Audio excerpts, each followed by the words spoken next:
Hey guys, Matt from Total MTG here, and today's video is all about my Amonkhet Prerelease, which I attended at the weekend, which was at Chaos City Comics. It was my first time there.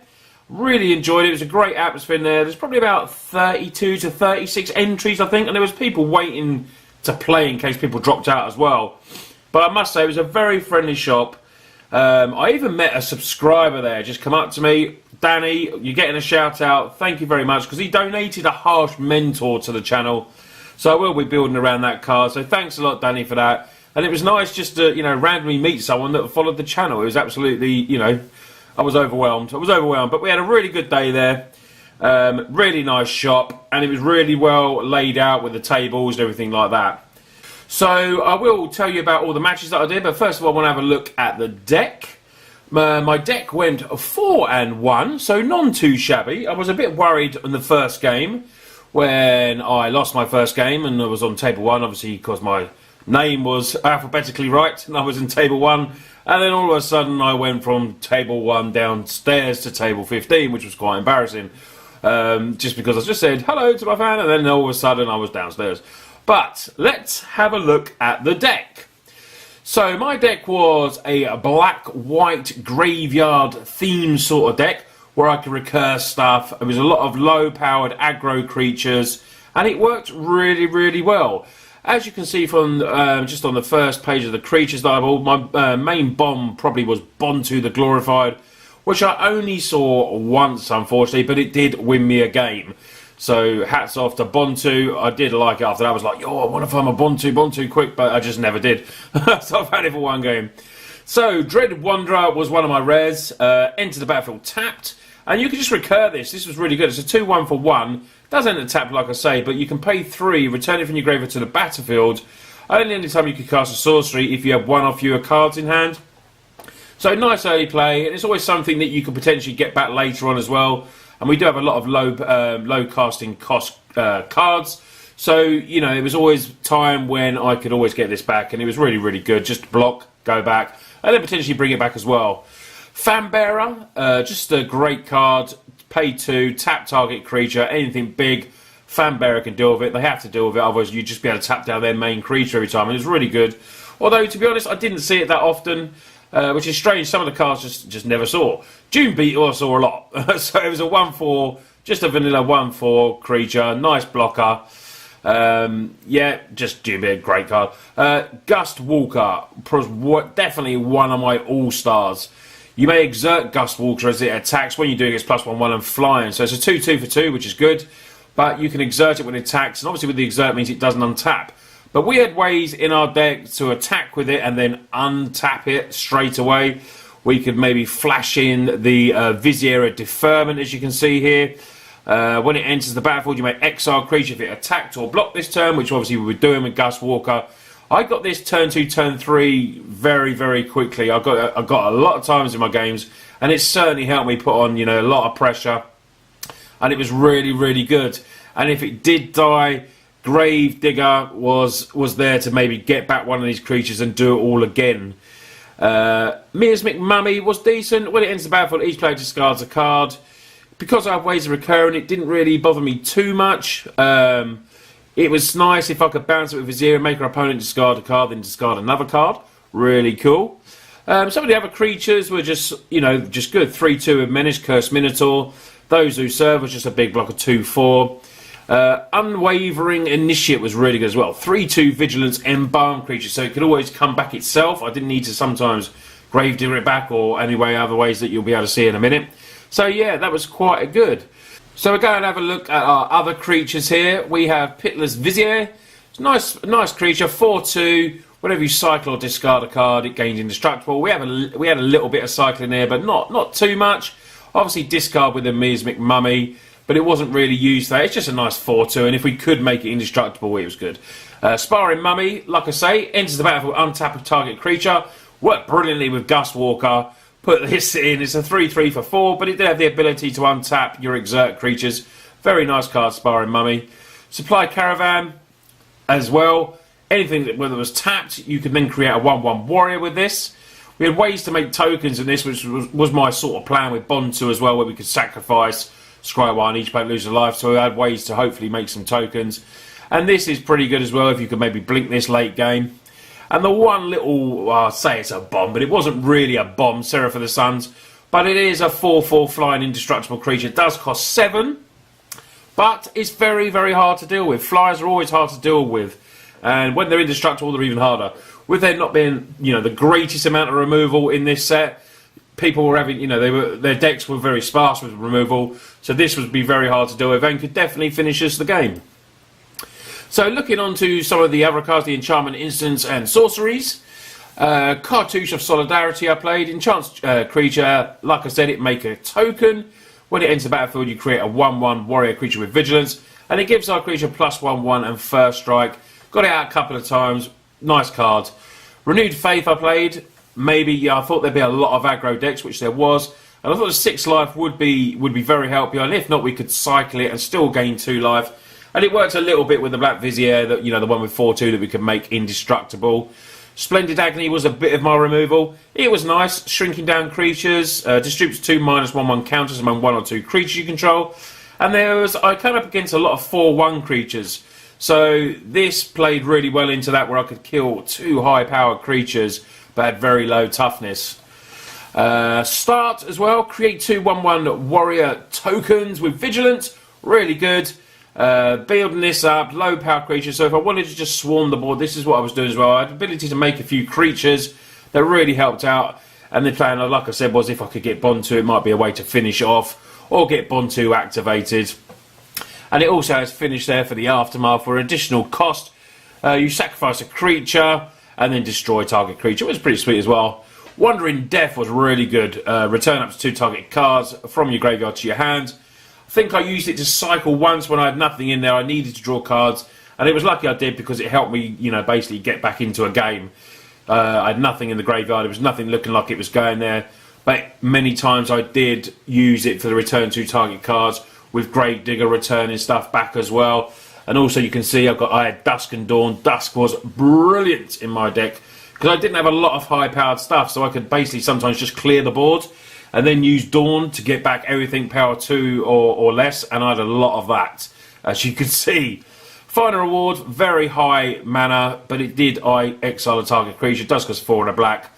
And then we go on to the lands. You had a Cradle of the Accursed and a Painted Bluffs, and then I just played a mixture of plains and swamps. But that was my deck, guys. It worked really, really well. I did go 4-1. The graveyard theme definitely worked on it. It was just recurring creatures back and forward. As like I said, the removal was very very limited in this. I got one of the best ones for me, which was Dust, so I could destroy those high-powered creatures. A lot of people were going green, red, light, large stuff ramped, as you'll see from my match reviews in a minute. But this deck worked really well. I went underneath them, got in, and like I said, the Gust as well. The Flyer just did loads and loads of work for me. Bond 2 in its one game did do some nice work, but I just didn't see it enough. So, guys, let's get on to my matches. So, my first match, match 1, was against a black-white aggro deck. This is obviously where I had my first loss. We have very similar cards. I mulliganed twice in the game, had a bad hand, I made a land error. I think I was just a little bit nervous. It was my first time in the shop. I was definitely too aggressive in some of my attacks. When an opponent was on 5 life, I attacked in, meaning I could just win next turn, and then I left up 2 blockers, and he found top drawed removal, got rid of that, and then just come in for the win. So I definitely attacked, probably a little bit stupid. I went 2-0, but they were very close games. We went nearly to time on it, so you can tell how close they were. It was just back and forward. But I did lose that, and like I said, I went from table 1 to table 15, which was actually downstairs. And then I just thought, right, I can't have this. I need to start fighting back up. So match 2 was against a red, green, white big creature deck. It was just really big creatures. I can just call it red, green, white big creatures. Really, it was nothing, nothing much different. I won this game 2-0. He had big creature decks. He had like Scale Behemoth. He had a Samut Voice. Really good, good aggro creatures. But my deck sort of went underneath him, and I found the necessary removal, found Dusk, managed to do that. That was pivotal in one of my games. And then I just got all the creatures back from the graveyard. And that was the game where I found Bond 2, where I got all my tokens out. and I didn't even attack in the end. I sacrificed 5 creatures, had lots of mana, and then just basically just drained him. So we go for match 3. Match 3 I went up to table 8, and it was against red-green ramp. He had so much ramp, he had big creatures like Honoured Hydra, he played the hexproof guy as well. But it was really, really hard because basically I made him discard one of the embalmed creatures. It was the the big Hydra, and then he managed to not that the hexproof guy. Then he managed to just bring it back for 4 mana, and then I was just like under cosh. I could not find my removal, so it was actually really, really hard. But what was amazing again was Dusk. Dusk managed to clear the way for me, and I did eventually win this, obviously 2-1. I was definitely under the cosh until I hit Dust, and it saved the day really. Returned lots of my creatures, and then all of a sudden I was just pecking away. Opponent was top drawing, but then I just had too much value on the board, and I just basically just won the game. So then went up to 2-1. So then for match 4, I was playing a red, green, black cycling discard crazy deck. I ended up winning 2-1. He had a lot of high power creatures, but like I was saying, a lot of low toughness, which makes my tokens could actually, when I could flash in something like Start, I could kill his creatures quite easily. He had multiple Merciless Staveneers, which was really hard. He could kill my creatures, but I could just recur them back, which is, he could put the minus counters on, but then obviously I can just get them back, which was really good. Ended up him having no cards, because obviously he was discarding. Dust come in again, cleared the way for the win, which was really, really good. But that was a very good match and very tough. Ended up going 2-1 there, but winning that game. And for the final game, which obviously I won again because I went 4-1, it was 2-1. One game was over in a flash. He just beat me really quick. I got really screwed. But he was like a red, green, white aggro enchantment deck using cards, but he was using pump spells as well, like Brute Strength, pumping his creatures up. He had a lot of spot removal. He had cartouches in the deck as well. I got mana screwed on one of the game, then I mulled. But I went 2-1. I swarmed the board, untapping Gustwalker multiple times. Gravedigger did some really good work. It come back. And then Dust did its brilliant work as well. And Dawn, Wandering of Death. Vizier was bouncing stuff to attack the following turn. I basically just aggroed him out. Like again, got him top drawing. He was killing my stuff with his spot removal, but I was just bringing it back. So it was just really, really hard to deal with. I can definitely recommend, if you can sort of go for this sort of black-white graveyard type of deck, it is, it's hard to deal with because there's not a great lot of removal if you're just doing these sort of drafts. It worked very well for me, apart from the first game where, made a couple of little mistakes, but, the opponent had a good deck as well. And he did have one of the invocations. I can't remember which one it was off the top of my head, but I think it was one that made me discard a card, and he just played it, obviously, because he wanted me to discard a card. So, and it was a land, but he had fun playing it, and that was, really fun playing my first opponent. We had a good laugh. So, guys, that was my match review. I obviously wrote it down as best as I could remember the next day, but I hope you enjoyed that. Just letting you know how my game sort of went on, some of the creatures that come against, and how my deck, it had game, and I really enjoyed playing it. And all my opponents as well, I had fun playing against them. But overall, 4-1, I was very, very happy with that. And it was a good experience, which is what it's all about. So, obviously going that way, 4-1. I finished up joint second, and I had 5 lovely winning packs, guys. So what I'm going to do now is crack open my winning packs. Hopefully pull something sweet. Maybe there'll be something shiny. It'd be nice if it's as shiny as these packs. These packs are super shiny. So, let's have a look. See what we get. Hopefully be something sweet, something sweet. So, we will have a look at them because it's the first time that we've seen these on Total MTG. So we have a Doom Dissenter. Final reward, this was one of the cards I said. It does cost high casting, but exile target creature. It does really help against embalmed creatures and playing in draft. Sacred Cat. Nice cheap embalm on that one. Oh, look, we're drawing my deck. Pitless Vizier. Shimmering Drake, nice card, 3/4/5, has cycling as well, and a flyer, very nice. Festering Mummy, Greater Sandworm, a Minotaur Shawshot, Pouncing Cheetah, there's a Blazing Volley. Oh, we are drawing my deck, great card, Gravedigger, into the battlefield you may return, creature card from your graveyard to hand, so great with recurring stuff, really nice card, Gravedigger, glad that was reprinted. Scaled Behemoth, Faith of the Devoted, and my first rare is Plague Belcher. So that's a zombie beast, cost 3, 5, 4, menace. When it enters the battlefield, put 2 -1/1 counters on target creature you control. Whenever another zombie you control dies, each opponent loses 1 life. Yeah, pretty sweet.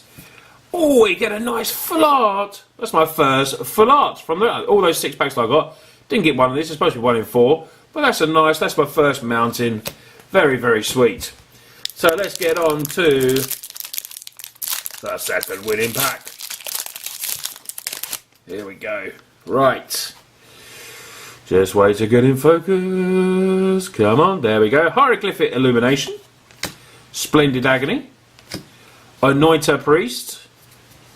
That was in last night's deck tech. Hounded Brawler.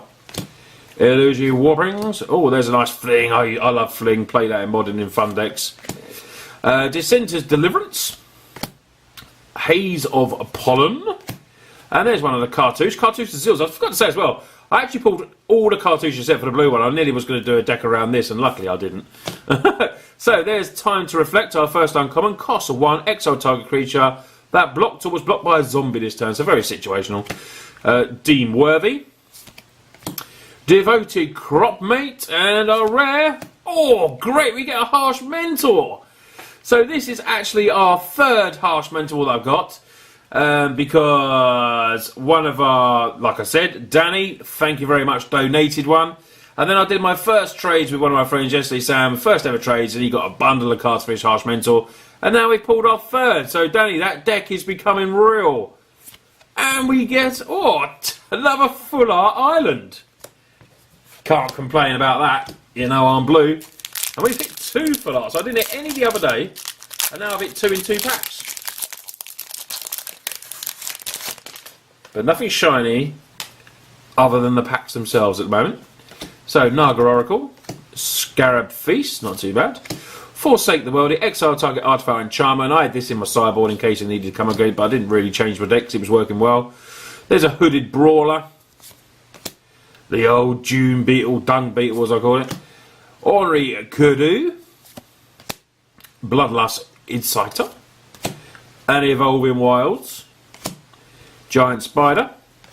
So, get to our uncommons. Decimator Beetle. When it enters the battlefield, put a -1 counter on target creature you control. It's a 4/5 body. When it attacks, remove a -1 counter from target creature you control and put a -1 counter on the 1 target creature defending player controls. That's pretty sweet. True Heart Duelist. We get one of the new flip cards, Spring and Mind, and our rare is a Bounty of the Luxor. So what does this do? It's an enchantment, 2 blue-green. At the beginning of your pre-combat main phase, remove all flood counters from the bounty. If no counters were removed this way, put a flood counter on bounty, draw a card, otherwise add colourless green to your mana pool. Seems okay. No full art this time. Down to the last 2 pack, guys. Here we go. So I have to... drop that one. I have to let you know, I will be opening up a bundle on the channel very soon. Thanks to cardaddicts.co.uk. And some Planeswalker decks as well. And then I'm going to get one of my friends who's just started playing Magic. We're going to play some games with the Planeswalker deck. So it's like a newbie decks to play with. And he's very new to Magic, so we're going to get that go. Oh, Essence Scatter, love Essence Scatter. Great reprint. Horror of the Broken Lands. A Nimble Blade. This got some different cards in this one. There is one of those nice lands. Painted Bluffs. Brute Strength.